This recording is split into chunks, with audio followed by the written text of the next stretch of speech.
recordings just got better. Hey, it's Dana from StreamYard. I'm so excited to announce that local record in the video. And if you know me, I don't edit that much.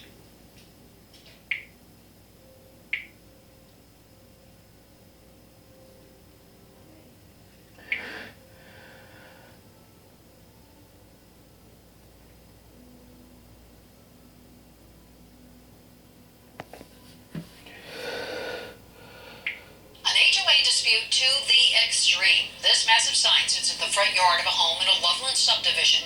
The owner's so frustrated with his HOA, he put this sign up to warn potential homeowners. Denver 7's Mark Stewart's live. Mark, now the courts are getting involved in this. Shannon, it's getting a bit ugly. In fact, minutes before we arrived, the homeowner was served with this summons.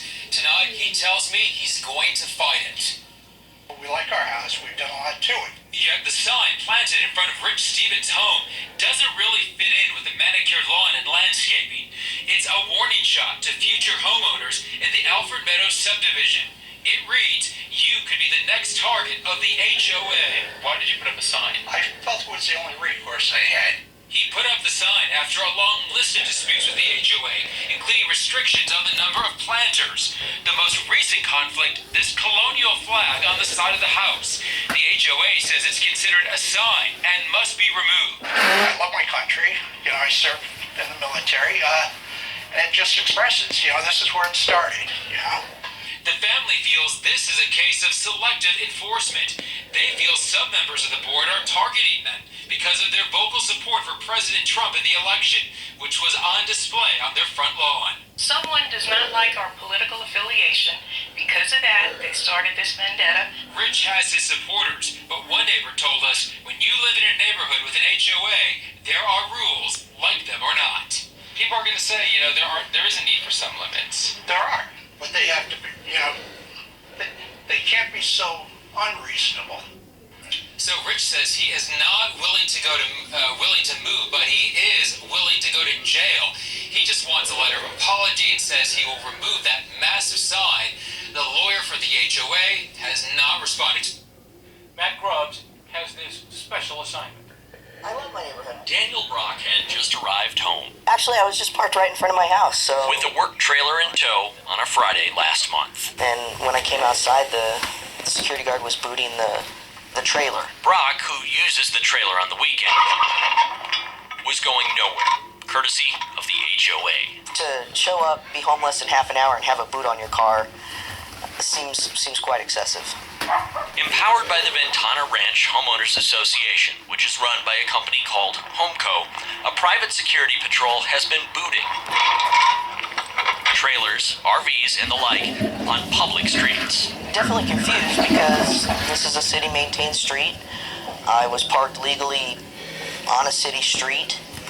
What's more, Brock has an email from the HOA, again through Homeco, giving him permission to have the trailers there for the weekend. And when I went to show that email to the security officer, his supervisor wasn't interested. After a long argument, Brock got the security guard to pull off the boot without paying the $75. The HOA has been aggressive, posting signs all over the development warning people. Brock's neighbor got booted for parking in his own driveway, blocking the sidewalk.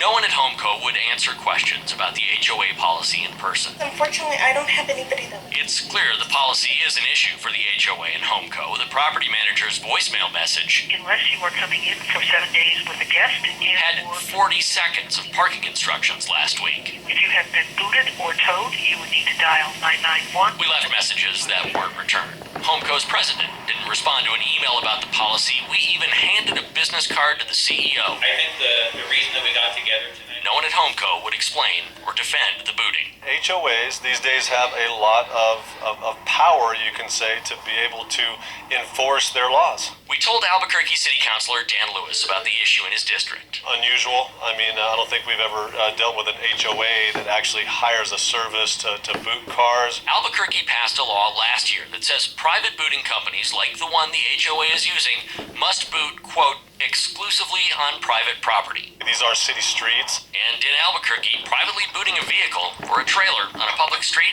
is a crime. Yes, a crime. City staff thinks the booting is illegal. After we called them, they called Homeco and the HOA. The signs are gone in Ventana Ranch.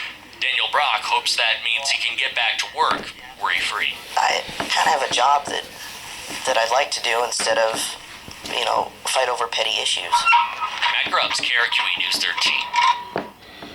We have more information on Matt's story online, including the city booting ordinance for you to view, and how the state is starting to look at limiting the powers of homeowners associations.